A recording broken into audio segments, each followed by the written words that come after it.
有请主持人赵川。谢谢现场的观众朋友们，谢谢大家。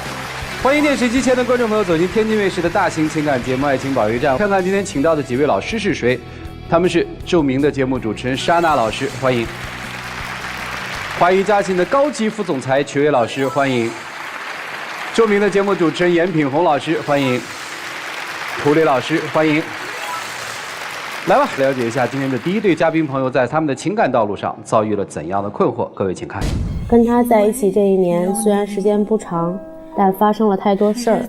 可能我当时接受他的喜欢是一个错误。最近他对我有许多的误解，我想了好多办法补救。我希望他能跟我回到以前的日子。他做的一些事儿真的太不成熟了，把我的心已经伤透了。这次来，我想把话说开了，我把一些很重要的东西也带来了。我希望会有一个好的结果。我们有过好的回忆，但是不好的回忆会更多。现在我就希望他能明白，我俩真的不合适。这一对在记忆箱当中放的是什么呢？女生所指的相识的错误又是什么呢？掌声有请这一对，有请。男嘉宾小赵23岁，来自山西待业；女嘉宾小英26岁，来自河北驰援。来，有请两位，有请。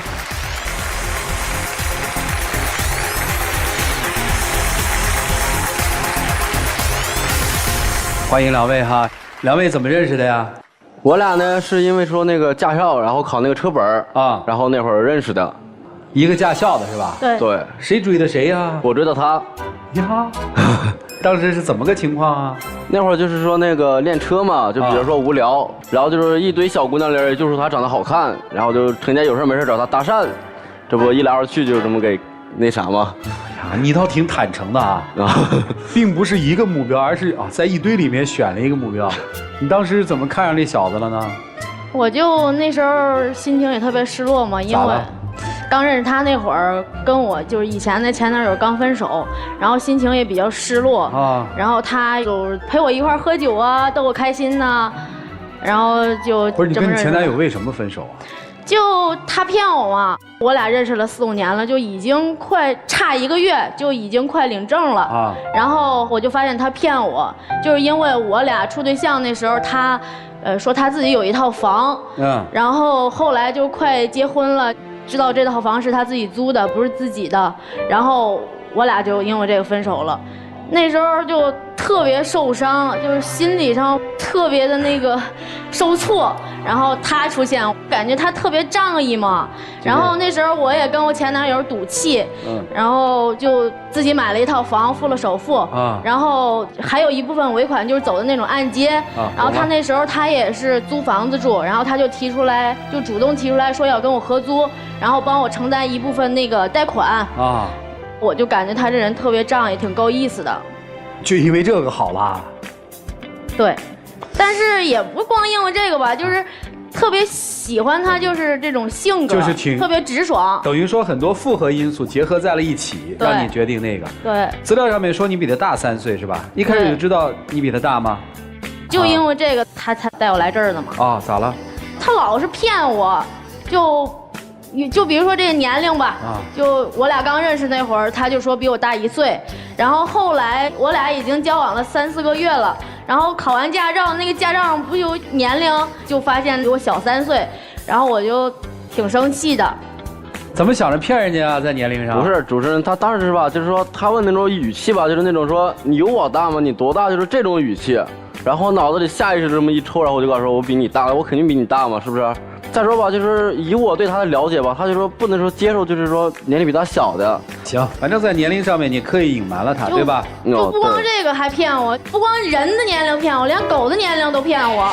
就有一次吧，他领回家了一只哈士奇，然后我就问他这狗多大了，他说1岁多了。我就纳闷啊，我说你为什么不买来一只小狗，然后会买一只成犬呢？然后他就说啊，这大狗好养，已经经过训练了，时间长了吧，这狗就没感觉多好养，也没感觉说经过训练了，这狗就没事的时候就在家那个咬家具角，我就想把这狗送走，然后他就死活不送走，就因为这事儿老是吵架，老是吵架。拿回家养了就应该一直养到底嘛，对不对？主要是这狗它后来说实话了，是他和他前女友养的。不是主持人，这个狗吧，我不是说有意说骗他，因为本身我跟他的吧都挺喜欢这狗的。那你能养得了我和我前男友养的狗吗？你养着不堵心吗？狗它是无辜的，是不是？狗它没招你没惹你啊，你就可以说把它说是我跟我一朋友养的狗。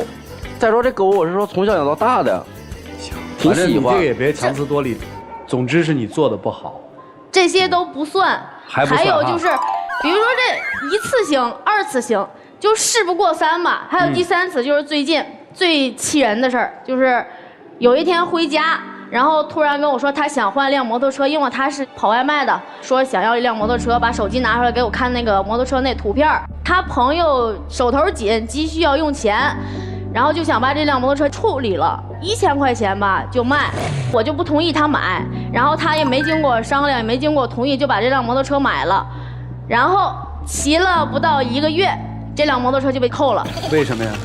因为那车吧，是我本身吧，就是我挺喜欢摩托车的，我有那个摩托车那个本儿，然后我在唐山这边送外卖，偶尔骑摩托车，好歹你也是生活有点激情嘛，然后跟他商量，然后他就不同意，然后我吧，毕竟说特别喜欢，马上他就买了，我是从那个网上买的，新车得小1万块钱吧，然后他这个旧车就得说6000多块钱。买下来以后，然后就因为是那个证件不齐全，然后就被交警给扣了。就是不听话呀，就是不听我的话，一不听话他就倒霉。现在他目前的状况就是工作没了，外卖也不送了，就天天在家待着打游戏。为啥工作没了呢？因为我是那个送外卖的嘛，得先有居啊，是不是？嗨，你没居你咋送外卖呀？再买一个居呗，那怎么办？因为我之前那电动车吧，就是买那会儿摩托车的时候，就是手里头那个钱不多。然后就说把那个电动车就给卖了，然后再加上我自个儿一些存款，好不容易买了个这车。现在就是房租也不交了，生活上的所有的费用都得我承担。现在就是我在养着他。你借点钱给他，让他买一个居，接着跑外卖。我接不了他，自己做的事儿要对自己负责任。他还特委屈呢，他现在他还特委屈呢。我在家时候待说这2、3月吧，就是说缓缓，打算说下一步说干点啥。不跟你说，我这么大个大小伙子说一直送外卖是不是？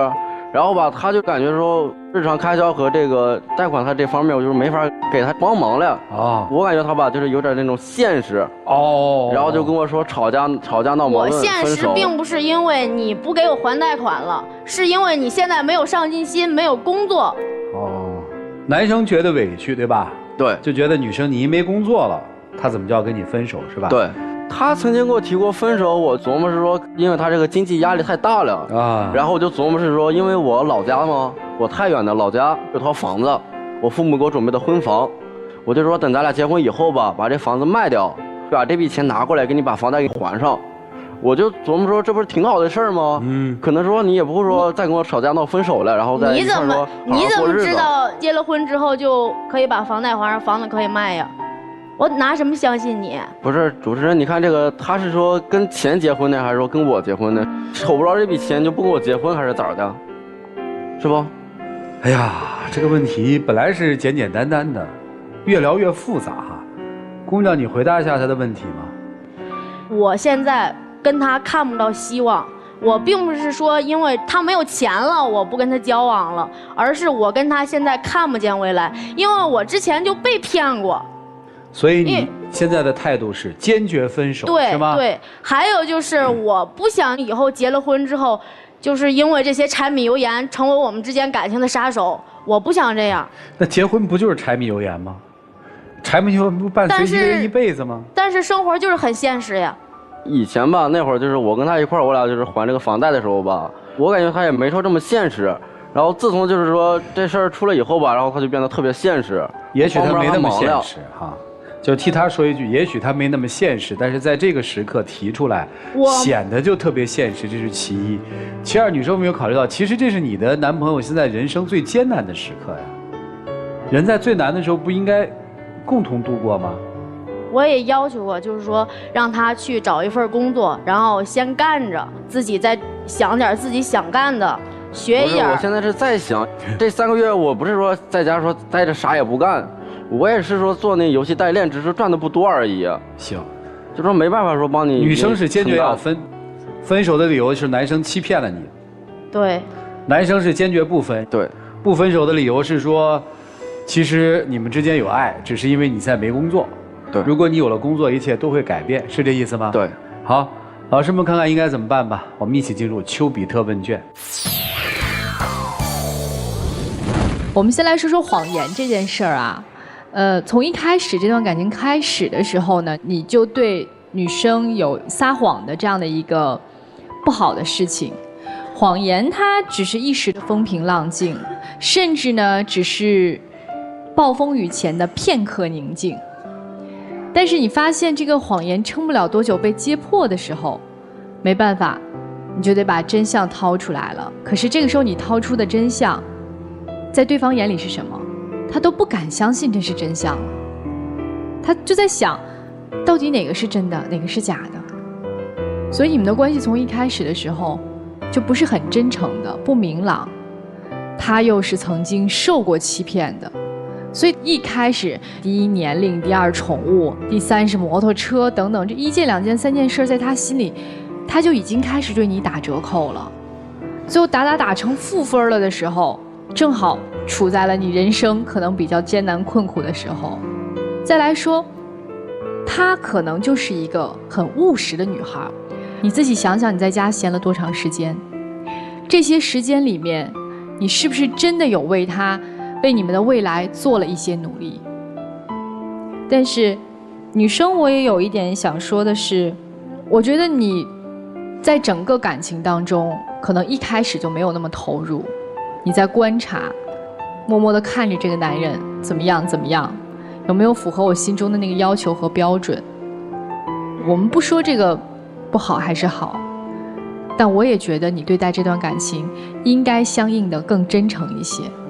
如果你更真诚一些的话，我想最后在他心里不会有对你这样一个印象，对不对？因为你一开始人家帮你还房贷什么的，对吧？你就那么好，那最后人家现在还不了了，势必会让人抓住你这一点。就是我明白，就势必会让人抓住你这一点，说闲话的，对吧？所以两个人如果没那么都真诚一点就可以了，好吧？谢谢。男生在女生处于低谷的时候出现并在一起，女生在男生出现低谷的时候提出分手，也许真的是不合适。我们把时间轴再推到你们刚认识的时候，女生的情绪正在最低点，可以从某种意义上来说，男生是趁虚而入，并且是投其所好。在这种状况下，女生最大的问题点就是那个还贷，因为你让自己马上面临了一种经济压力。他进来帮你分担，此时这个男人是带着光环来的，他帮你解决了所有的问题，从经济上到感情上，所以你对他的期望是非常高的。但实际呢，你们进展过于的迅速，以至于短时间内你发现了他身上很多的问题，而真正能够发现问题，或者说发现你们感情上的问题，就恰恰就在于是否遇到困难，比如说他的失业。但此时其实如果你们真是说感情有一定的基础的话，一定会商量出办法共同面对，但是你又马上做出了分手的决定。同样可能当时男孩你还沾沾自喜呢，你觉得嘿，这么快就能追到一个这么好的女孩，但是你有没有想过他看上你的是什么？是你这个人本身，还是说当时你显示出来的状态？你使用了技巧，你走了捷径，你知道这个女孩感情上正处于一个茫然期，经济上正处在一个困难期，你呢投其所好。可是很显然你跟她在一起之后，你会发现经过了简单的这种磨合，出现了问题，她无法跟你共同面对。所以说这段感情本身就是一个错误，真的是不合适。就这样。其实对于女生来说，我觉得这个男孩的出现只是一种疗愈的功能。当你认为上一段恋情给了你一个重大的打击，然后迅速出现了一个看起来还不错的男孩，热情愿意帮你分担，所以你不加思索就接纳了这个人。其实我想说的，你可能一直以来感情的模式就是这样，当你的热情上来的时候，不管不顾，也不去做考察，也不去细思量，就如同上一段恋情，那个男孩居然能说有房子，实际上是假的。其实这个男孩他在你们感情当中所撒的谎和那个是类似的，就是那只狗拿来之前你没做调查，不跟他一起去看，不一起买，说明你对生活的细节和对对方的关注度真的不高。其实我是在提示你啊，我们真的如果这段恋情结束了，再开始一段恋情，不要那么急急忙忙的就进入所谓你认为可以的爱情中，先观察，先去注意细节，先判断，别找后账。你的上一段恋情和这段恋情其实都在找后账，就像你分手那段恋情一样，你足够爱他，你的房子没有，那好，我爱你，那我也原谅了你，我们共同奋斗去买一个呀。其实你都在找后账，当你发现他是这样一个人，你是不堪接受这样的后果。所以如果再谈爱情，不要那么轻易，先去了解，认定了再在一起，在一起了就不翻后账，就去接纳他的缺点，包容他的缺点，共同成长。这是我给你的建议。男生呢，其实我不跟你谈这段感情你应该何去何从，我想谈谈你一直以来做事的方式。徐总说你在爱情中找捷径，没错，但你不仅仅是在爱情中找捷径哦，你看看你人生的模式一直都是不走寻常路，就想走捷径。你要买一辆摩托车，你好好攒钱，正正常常去买一个二手车不好吗？一定要走捷径去买手续不全的便宜啊。然后呢，捷径走得通吗？生活中没有捷径，只有我们一步一个脚印，踏踏实实面对工作、生活、爱情。所以你要调整的是你的生活方式和你对待人生的态度，好吗？谢谢两位。你怎么老是上当受骗？因为傻吗？会被骗的人都是因为喜欢占便宜。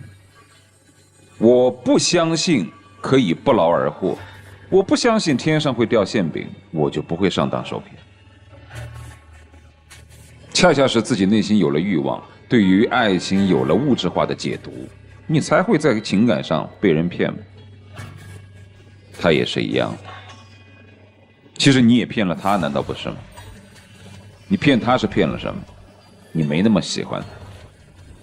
我原来经常说一句话，我说我不会随机应变，你也不要趁人之危。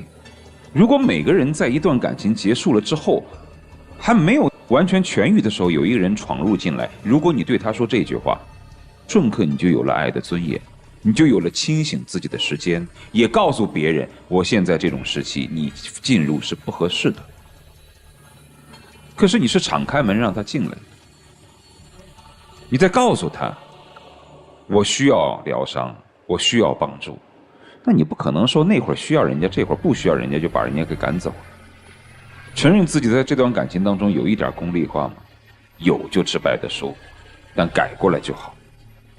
因为如果你不说出来的话，这个男生还会执着的认为你喜欢他，事实上你没有。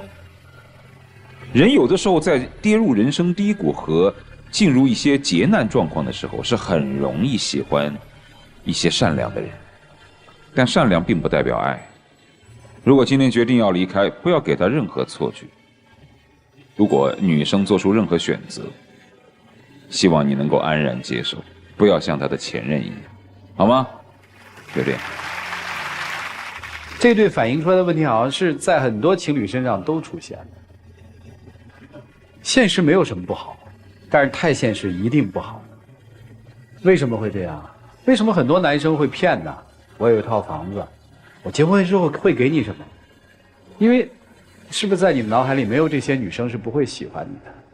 不是我吧，我那就不是说故意的要骗他，然后我那就是只是说瞒他而已。瞒不就是骗吗？行了，别偷换概念了，小伙子，骗就是骗。女生也是一样的，女生说我需要这种物质啊，其实没有那么需要。我没有他的时候，我照样可以还得起房贷。这就是我说的下一个问题。没有房子你就没有人生了吗？租房住的人生就不是人生了吗？一定要买一套房子来住才是人生吗？但是那样没有安全感。那是你没有安全感，是你的生活里面除了焦虑你没别的，因为你所有的东西都压在了一套房子里。有一套房子就幸福吗？你现在有了安全感吗？有吗？安全感更低了。下一场恋爱的时候，也许你还害怕那个男人是为了骗你的房子，还要跟你怎么样呢？别太现实了。小伙子也一样啊，谈恋爱的时候是什么就是什么，稍微美化一些可以，但是如果你改变了事实的话，那就叫欺骗。不是，我感觉吧，我这就是没有说改变太多啊。行，你那个标准跟我们的标准是不一样的啊。这是我曾经养的一条狗，没处可去，我带回来了，而不是我要买一条狗。行了，我们不探讨细节了，细节你们自己去深究。好，我们一起进入真情60秒。我吧，其实吧，我就是感觉吧，我那不是说故意骗你，我只是说有意的瞒你而已。我就是说怕你说知道以后说生气。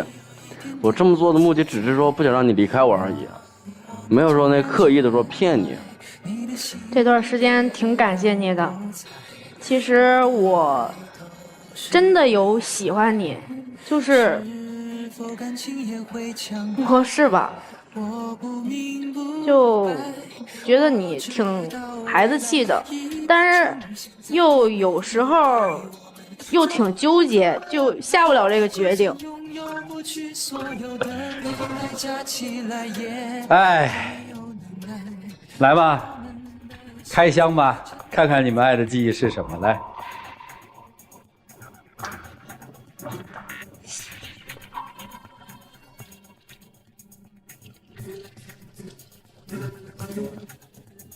男生解读一下你的记忆是什么呀？是个什么呀？那是？他那个吧是水卡跟燃气卡，然后还有说我们家那钥匙啊。以前吧就是我跟他一块还这个房贷，然后生活上一切开销都是说我跟他共同来。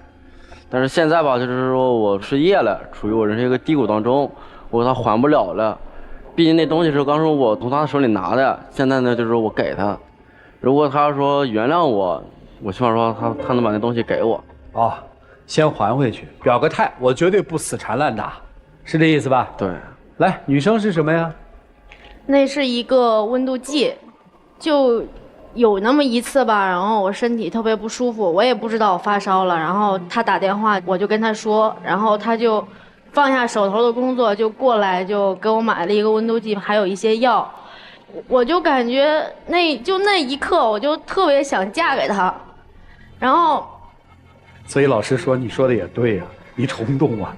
然后就是因为这个吧，他就做工作上就被投诉了，然后还罚了挺多钱，然后，哎呀，反正谢谢你，你该去寻找自己的幸福。行了，回去吧，两位。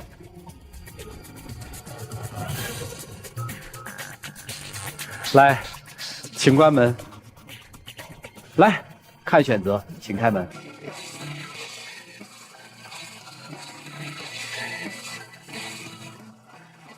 来吧。就当作从没有在一起，好不好？其实今天老师们试图让你相信一个事实，到最后你都没相信。不是因为他对你物质，而是他从来都没有爱上过你。从今天开始，要好好的、努力的生活，加油工作，好吗？谢谢你，秋辉。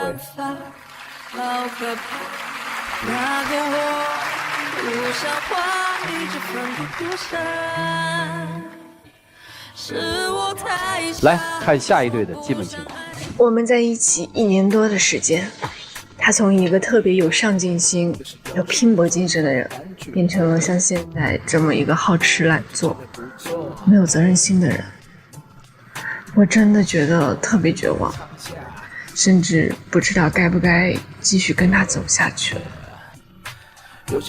我还是想和他在一起的，我只是需要一段时间去调整。我希望他能给我这个时间，我还是爱着他的。我希望他能再给我一次机会。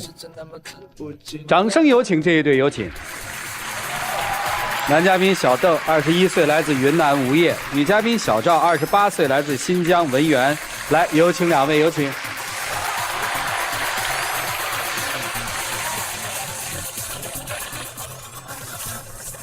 欢迎两位哈，怎么认识的呀？我们是在一家创业公司啊，那家创业公司搞一些新型的小项目啊。当时呢，他特别积极，感觉就是什么都做，什么事情都争先做。然后我就跟他，因为相处也比较好，然后他也是对我表白了，我们就这样奇奇怪怪在一起了。不是，你干嘛用奇奇怪怪这个词儿啊？因为我们刚开始在一起，就是他开的一场玩笑啊。开的啥玩笑？他一直开会的时候就一直望着我傻笑。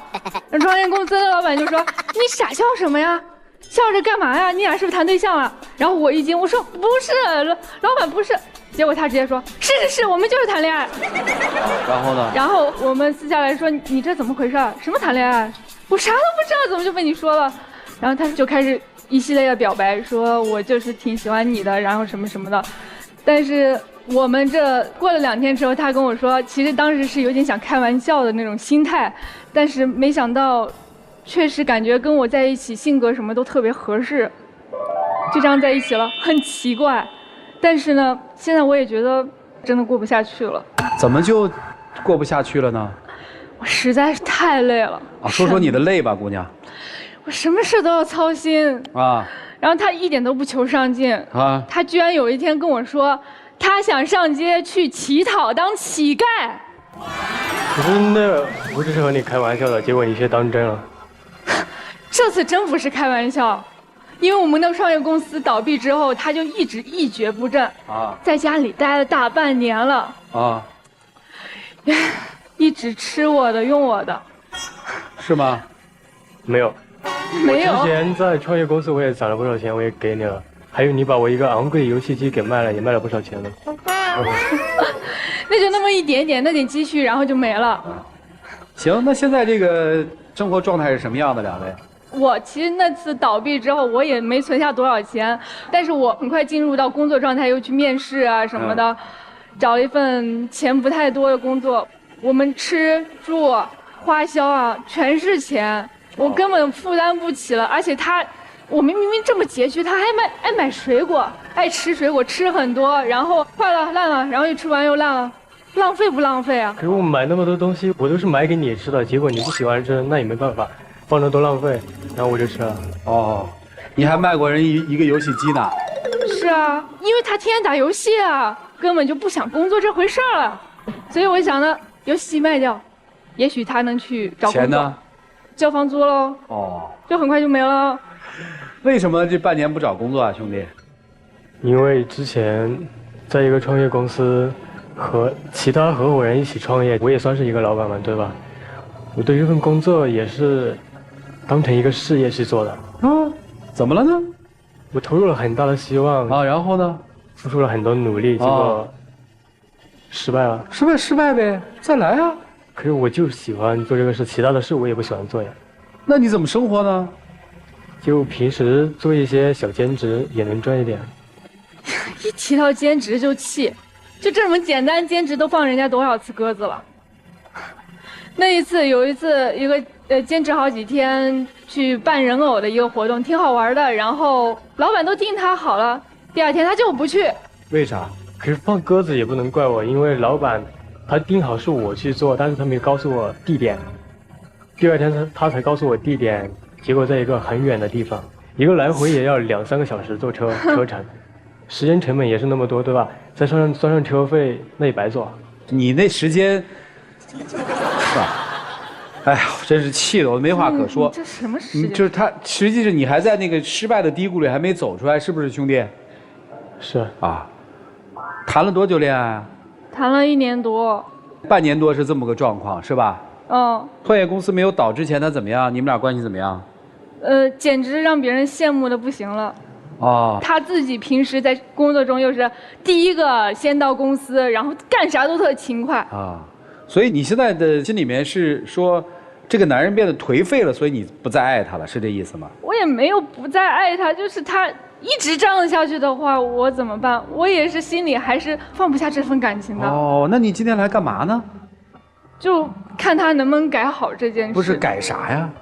好好的、认认真真的去工作。唉，那你觉得你现在这个现状是因为什么呢，兄弟？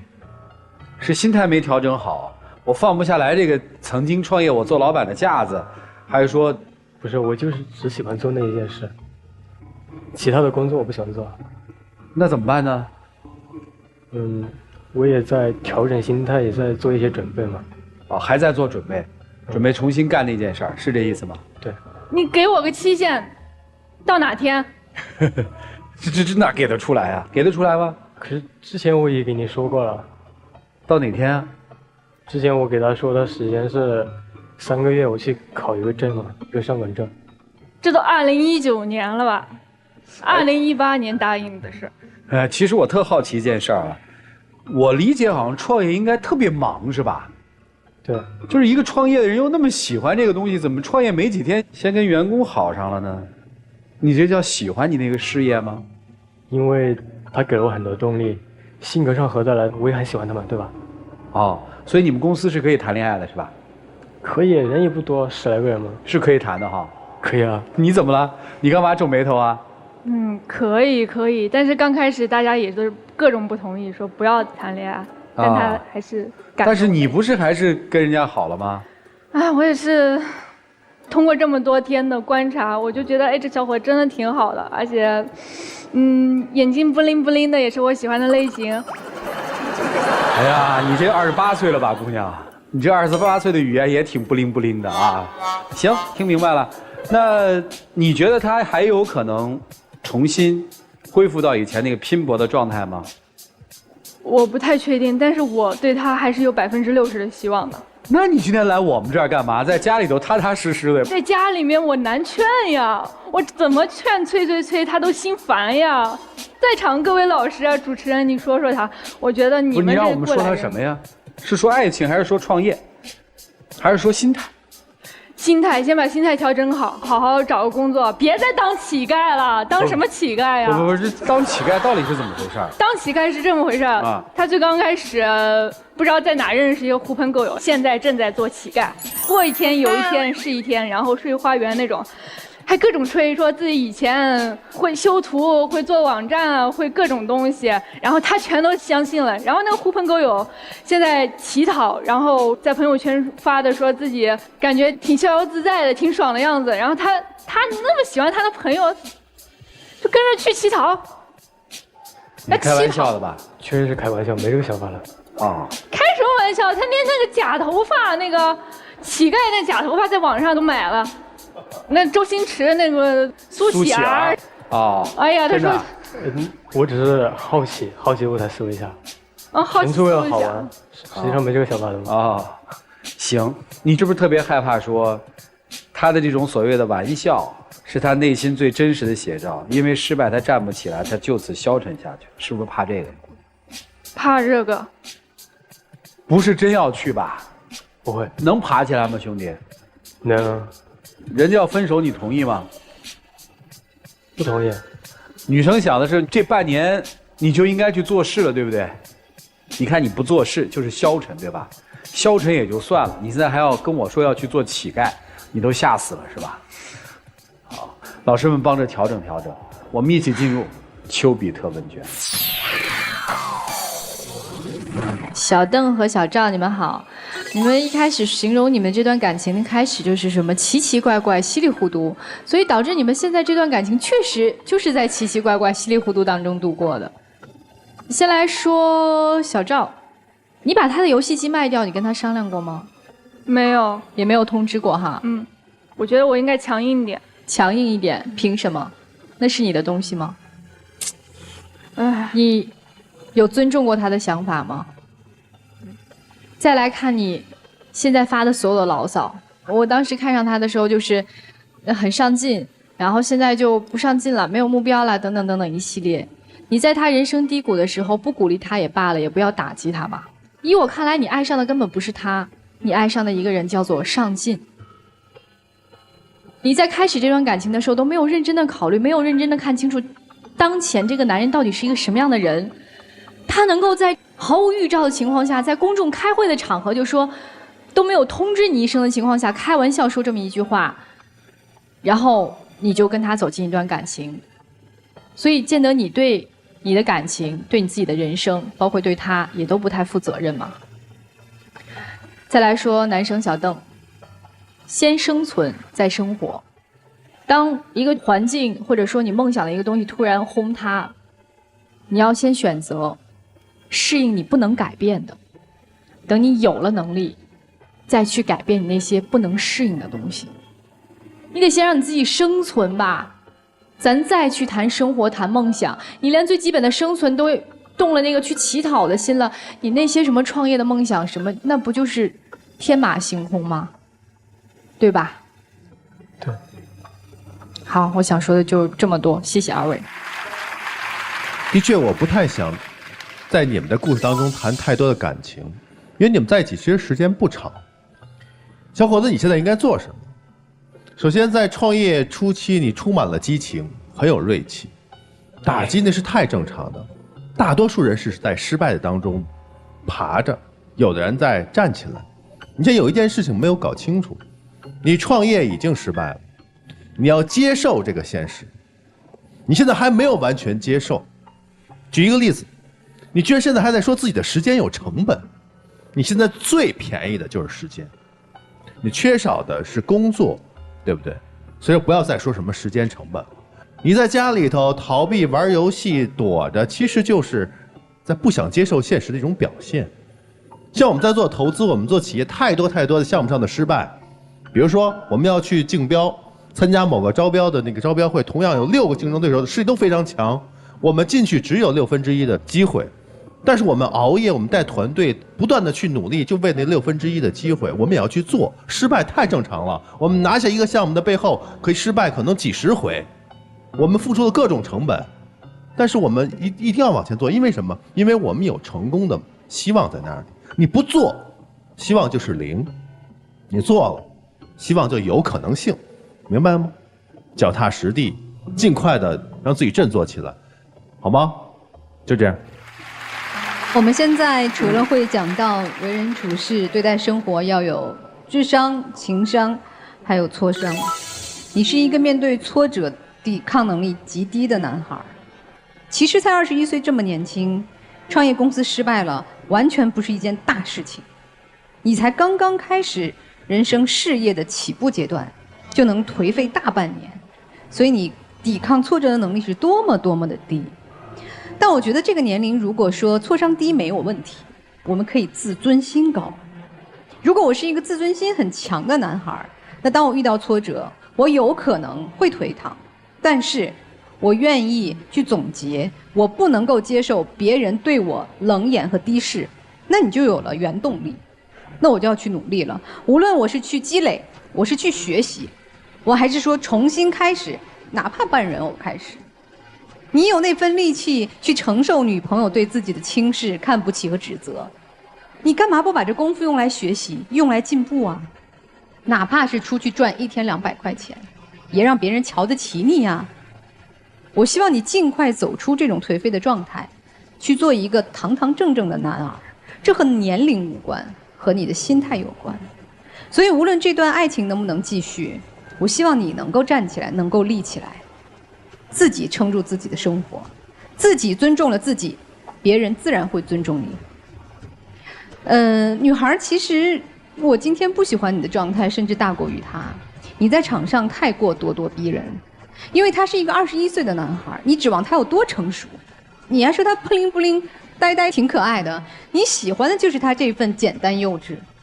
你不能一方面消耗着他的单纯，一方面指责他的不成熟。那你干嘛呀？你既然嫌他不够上进、太幼稚，你离开他找个成熟的。如果你不嫌弃他这样，你喜欢的就是这个，那你给他时间成长。你不能两边都不顾，放轻松一点呗。我们找到一个可以使劲的地方，去享受生活，去努力奋进就好了。希望你们都能各自快乐、幸福，找到自己的生活。谢谢。未经失恋不懂爱情，未经失业不懂职场，未经失意不懂人生。我们这些人说破嘴皮子都没用的，一定要让他自己亲自去尝试的。而至于你得自己看看他到底是不是块好钢，这个只有你自己知道，我们并不清楚。跟你说2件事儿，一件事是有一个男人特别想让老婆减肥，怎么说都没用，每次都吵。于是这老公就想了一法子跟他离婚。离婚之后，倒是让这个老婆非常的励志，从230多斤瘦到了160多斤。后来2人又复婚，这是成功的案例。还有一个失败的案例，就是我一朋友特别想挖一个女生到公司来做运营，但那女生正好在帮她的男朋友创业，而她的男朋友那个时候恰巧是公司最低谷的时候，并且这个男人死活都不愿意跟她结婚。这个时候很多人都想不通了，连名分都不愿意给你，你还帮她吗？这女生是这么回答的：其实我对她的爱已经很浅薄很浅薄，但我不能在她最落魄的时候离开，这是我的做人原则。但她不知道这件事情的尽头会怎样，所以这件事情的选择还要你自己做。她的人生将来是荒废，还是再将经历数次的失败，或者是在数次的失败之后，她是否能够幡然悔悟，或者是能走向成功，这都是个未知之数。所以关键是你从这个男人身上，你到底要得到的是什么？如果你就喜欢他的单纯，喜欢他的萌，喜欢他的呆，那你就好好的享受，就不要去图别的。但如果你真的觉得我7年的时间耗不起，我要找到的就是一个可以依靠的安稳的肩膀，那一定不是他，至少现在不是。自己做自己的决定，好吗？就这样，开心点吧。嘿嘿，嘿嘿嘿，状态挺好。事儿比较复杂，就好多事儿搅和在一起的时候，你就看不清楚。第一件事儿是爱情出毛病了吗？第2件事儿是工作出毛病了吗？现在看来2件事儿都出毛病了，是吧？我们有时候把问题都搅在一起，你把它简单的分开来看，其实很简单。你要个什么样的男人？他是吗？他具备这个潜力，他未来是吗？如果他是，坚定地跟他走好。他要不要创业是他的人生，他如何去创业是他的人生。如果你觉得他就是你想要的男生，就大胆的往前走；如果不是，就算了，也别那么焦虑，好不好？我21岁，无限可能，你可以有太多的尝试的机会，但是请你记住一点，你现在好像是一个有女朋友的人，得对他负责吧？那你就知道怎么办了。来，接下来我们一起进入真情60秒。对不起，我之前的颓废让你失望了。我会尽快振作起来，拿起状态，达到你期望的那个真正的男朋友。跟你在一起这么长时间了，我感觉我付出的情感其实很多很多。如果你能改好，我愿意跟你在一起；如果你改不好，但是我还是想跟你在一起。唉，那一直在一起了。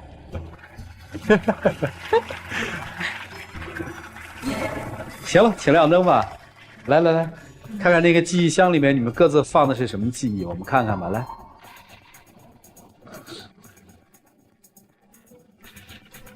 哟，来啊，说说吧，说说吧。女生这是什么记忆啊？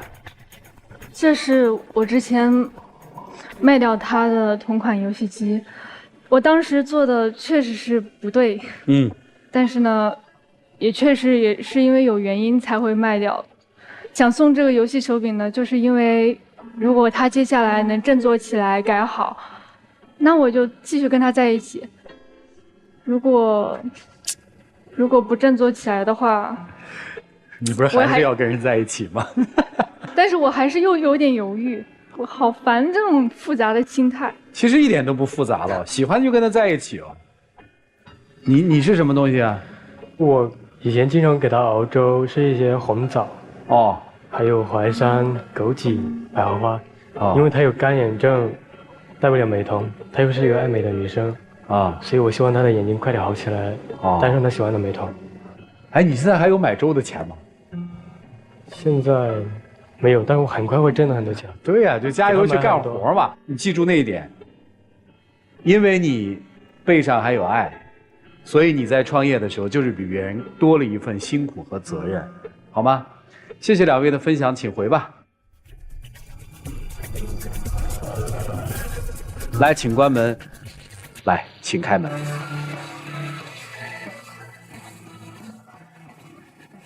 就在一起，谁让我们相遇？以后的日子，我们一起相依。我会牵着你，谁要欺负你？来，有请我们的小花童，有请。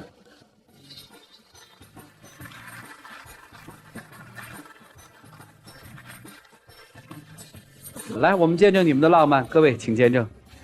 在这天点，哪怕下雪，每天都要和你过情人节，星光音乐，一杯热咖啡。好了啊！只想给你所有浪漫情节，让我来。